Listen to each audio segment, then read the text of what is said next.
I just got done watching Sonic 3 again, and man, that movie gives you goosebumps. Like, my hair literally stands up the whole time while watching it. It's definitely the greatest Sonic movie, one of the best video game adaptations of all time. I'm just going to be thinking about that ending post-credit scene for about an hour now.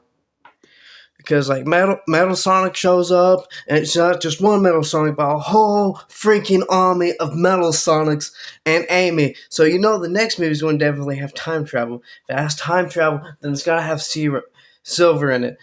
Seriously, go watch this freaking movie. This is one of the greatest movies of all time. And it just blows my damn mind. I remember the theater, like, it was so awesome. I got a nosebleed from it. Like, blood pour out my nose onto the movie theater. So it's like down my chest and everything.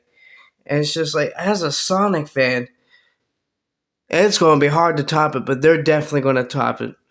Anyway, this is my review for Sonic 3. And that live and learn and sound integration of the music, phenomenal.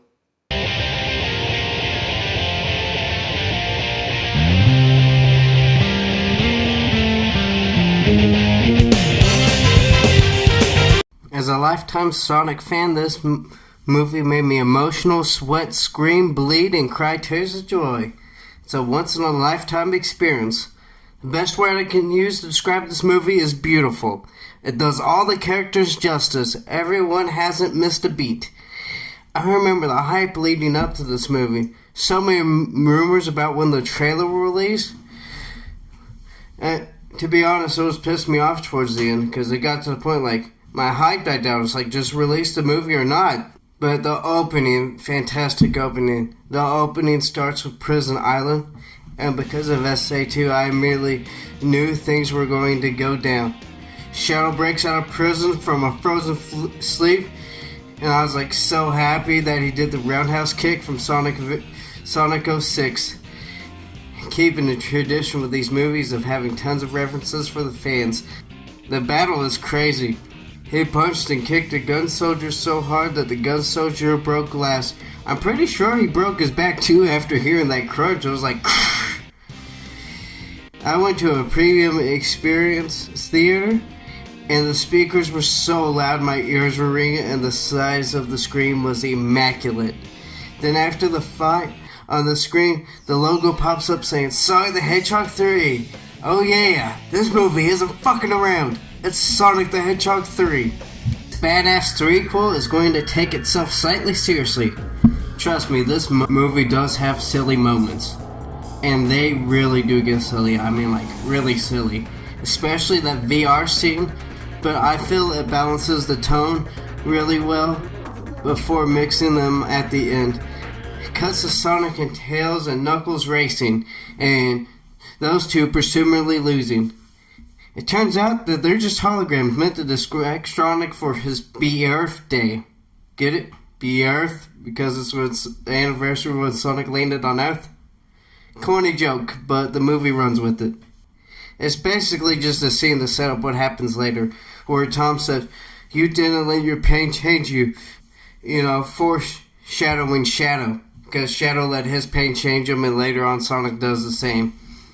Then the gun helicopter swoops in, saying Japan is destroyed and we need the help of Team Sonic.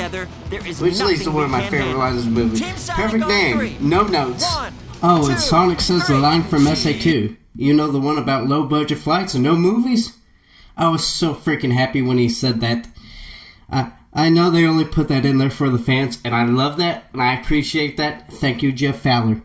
Even though it isn't City Escape when he jumps out of the plane, it was Neon from When OK Rock, one of my favorite bands of all time, so I wasn't complaining. I even started singing along, until they got their asses kicked by Shadow. Awesome fight, especially when Shadow starts shooting his gun, and Sonic did his best to try to catch up with him with a spin dash, and man, did I get goosebumps and chills.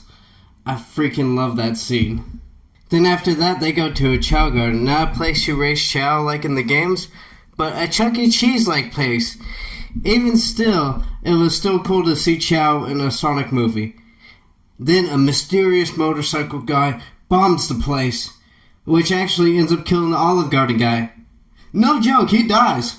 Besides Maria, he's another character that gets killed off.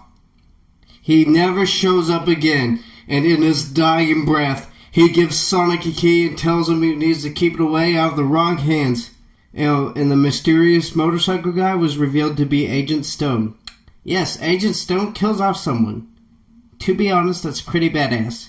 Out of all the characters Paramount's created, I like Agent Stone the best. He's my favorite Eggman sidekick, besides Orbot and Cubot. They use him the right amount. They never overdo it with him, especially in the comedy boots. Then they meet Eggman and a giant robotic crab meat. They find Eggman has let himself go. So we finally got Fat Eggman in the Sonic movies. It took 3 movies, but we finally got there. Then they find out someone is controlling the egg drones. Eggman is pissed, rightfully so, and teams up with Sonic to find them. It turns out it was Gerald Robotnik, who wasn't assassinated but lived to be 110 and escaped maximum security prison, like Shadow, who broke out of Prison Island. What I find interesting with what they do with Eggman's character is how they give him childlike wonder after finding out he's living with a relative. He gets happy, he gets giddy. He even does a virtual reality sequence when Gerald asks, what would you do with your grandpappy the whole day? Which even has Eggman Land in it from Sonic Unleashed. I thought that was so awesome, but he's all dressed up like a little kid. He's got a tiny hat and short shorts and clothes that don't even fit him. They eat cotton candy together, and you can tell Stone's getting jealous. He's like, I thought me and the doctor were friends. Stone, we know you see the doctor as more than just friends. It's abusive. It's toxic. Please don't, Stone. It explains why Santa Gerald is also tackled in the trailer. It's because he dressed up like Santa and Jim Carrey tackled him. In the first 2 movies, Eggman talks about how family relationships are stupid and meaningless, how they mean nothing. He talks about how he was an orphan and didn't need any friends or love because he had his machines and intelligence. But after the 3rd movie, it's obvious that his quest for world domination is he just wanted love from family and attention. Having his grandfather there, he finally had what his heart needed, that hole in his heart filled. All he wanted was love from a caring family member. Honestly, when you think about it, Ivo Eggman Robotnik is a very tragic character. You almost feel bad for him until you remember he does shit on a terroristic level. Not a very protective way to get out your emotions, I believe. While on the topic, it makes the ending hit harder when you see the ending. When Joe reveals he wants to take out the entire universe, saying humanity is a failed experiment, it all needs to be wiped out.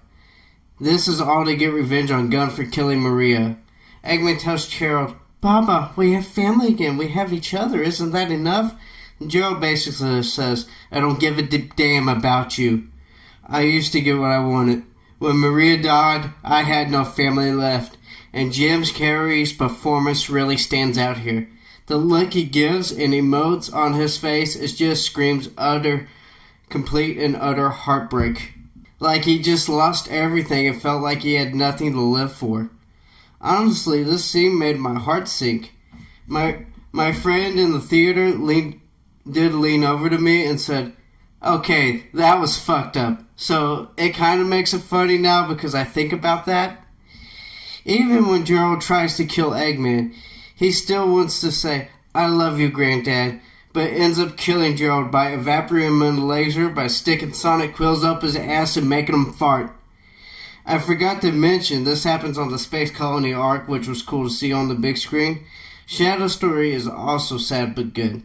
They did change some things. I didn't expect to cry because I knew Maria was going to die. But with how they do it, it's beautiful, yet depressing. They do a montage to show his backstory of Maria putting her hand on Shadow's test tube, and Shadow putting his hand there. It cuts to them dancing and messing up the lab. They dance with the song "It's Alright" playing in the background on the record player.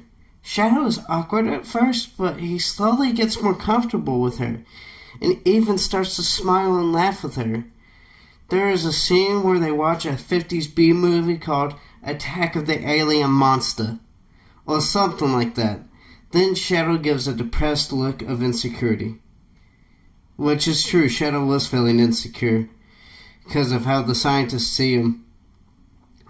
While Shadow and Maria were stargazing, they have a deep talk. Shadow says, "Maria, those scientists look at me like that monster in that movie we watched. It's just because I'm different. Maybe I am a heartless monster after all." Then Maria's like, "Shadow, you're not a monster. You are my friend. You have a great heart." Or something like that. I know I wasn't supposed to think too deeply about this, and this probably wasn't the filmmaker's intent, but I relate to this in a way.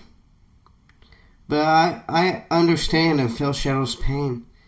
As someone with autism, sometimes it does feel like people see you different, see you as a monster. Just because you're different and some things don't cross your mind and you have stimmings. Especially when you had school and sometimes if you're in public. So it's good to have a friend like Maria that gives you reassurance for you to understand that those people are just ignorant. So even though Shadow's about him being an alien, I related to autism because that's what I felt like watching it. Even though that's most likely not the filmmaker's intent, like I said. It's the great thing about art. You can interpret it in different ways. So yeah, that part of the film really did hit me deep. And I was like, wow, I feel seen. So back to the movie. Gerald screams, "Kids, go away. They want to take Shadow from us." Then Gunn tries to shoot them. One soldier says, "You can't shoot them. There's a kid." And then he pushes the gun away. And a bullet comes back and hits the exhaust pipe and comes back and ends up killing Maria. This part made me cry. Shadow and Gerald stand over Maria's body, looking sad and defeated. Shadow's really expressive for the amount of emotion and stress that animated on his face was enough to make me tear up a bit.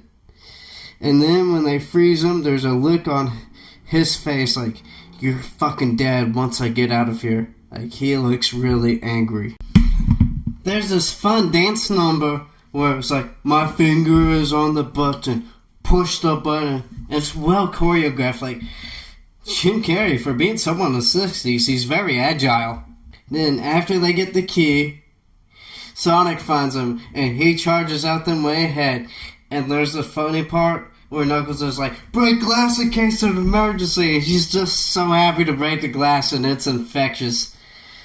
But after that scene, they have to fight the military lady who's trying to get the key from them. Then Tom gets the key, and then Shadow gets the key. And Shadow beats the shit out of Tom, and then he's looking at Sonic, looking over Tom's body, and gets PTSD of Maria dying. Shadow says, "I did what I had to," which leads to Sonic freaking out and breaking character, yelling at Tails when he tries to comfort Sonic about Tom, and yells to Knuckles about getting the Master Emerald. Sonic is so pissed, he's really ready to kill Shadow. Sonic is seething with anger, and he argues with Knuckles to tell him where the Master Emerald is. And the only reason why Knuckles agrees to it is because he's about that code of honor. And where's the Master Emerald, you might ask? Wade's playing hockey with it, and Sonic just yanks it from his hand. And that's the only scene Wade's in. I guess he had too much time on the TV show. They had to cut his screen time and only give him about 2 seconds. Because that's all the Wade you're getting in this movie. I guess it's from all the feedback from the Knuckles show, so they were like, let's use them as little as possible. Come to think of it, all the characters have such little screen time in this, besides Eggman.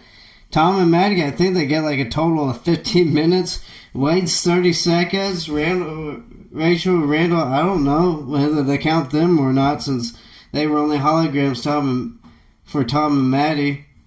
But lasts about 6 minutes. And this is when Sonic went super and shot to space, grabbing Shadow and punching him against the moon. Shadow is just done with life, and he's like, strike me, strike my heart. Haven't I suffered enough? Just end me. He tells Sonic, just like me, you let your anger change you. And Sonic looks at him and calms himself down. He basically gives Shadow the talk Amy does in Sonic Adventure 2. Then Sonic and Shadow go super, and Live and Learn plays in the background. Like, I'm surprised they actually got some video game music in the Sonic movies. So, for some reason, these movies are afraid to use the video game music, except for leitmotifs of Green Hill Zone. I remember sitting in the theater, like, literally on the edge of my seat, like I was standing on the end of the recliner part, and I get goosebumps still thinking about it. I was sitting with tears of joy and blood coming out my nose and running down my face with a smile the whole time. It was a once-in-a-lifetime experience I'll never forget. No, seriously, once they got super, he's like, yeah, he's like, don't tell me you have a catchphrase. He's like, I do, everyone loves it. That blood just came out my nose, and I had to wipe it with a napkin, and I was shaking so badly. My friend was like, calm down. Calm down. I was like, oh my god! And it was like, live it well. I was like, hell yeah! This is the greatest thing ever in all of film history! I was like, fuck yeah! They're going to top it next time! It's a moment that will be ingrained in my memory forever. This movie is awesome and badass. I know my review is all over the place, but I just wanted to talk about what I found interesting based on the hype alone. Everybody, do yourself a favor and watch this movie. I've been following these movies for a long time. Like, I remember the first Sonic movie, how Sonic looked so goddamn ugly, how it just looked like total freaking monkey shit, and it pissed me off so much. I was like trying to put all my Sonic stuff in a box and have a funeral for it and sitting down the river, and my friend was like, don't do that. And I was just shaking and just throwing a massive freak out in my room. Like, I was just freaked out. I couldn't control it. Like, I can't handle, autism people. They can't handle minor changes. Well, think about how big that fucking change was. And it actually got me suspended for school, and I had to take a week off of school because I was so pissed. And I remember being so excited when they fixed the design, and then seeing that movie and Sonic on the big screen for the first time just blew my ever-loving mind. And then Tails showed at the end, and it was shocked me because I thought Sonic was going to be the only character in the Sonic movie. No, I was like, holy shit, it's Tails! I literally yelled down the theater. One of the theater guys told me to shut up, basically. I was like, no, I'm having a great time. Well, I wasn't as bad or as crazy as the Minecraft fans.